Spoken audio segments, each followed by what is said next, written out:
me tänapäeval tegime kehalise kasvatuse tunni asemel?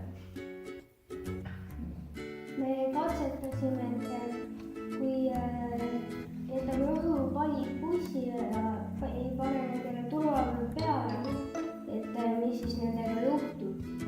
Mis siis juhtub nendega? Need kukkusid maha. Et muidu võib väga halb õnnetus juhtuda, kui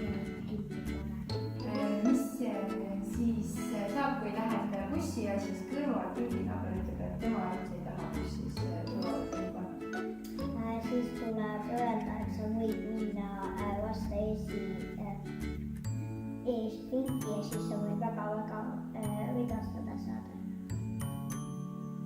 Mina ütleksin, et kui sa turvapeal kinni paned, siis see on rumal.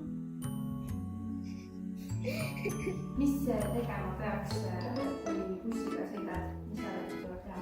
Turvapeal kinni panna. Turvapeal tuleb alati kinnitada, kui autos või bussis või rongis või kus iganes sa sõidad. Et kui on rihm lahti, võid aknast lausa välja lööda.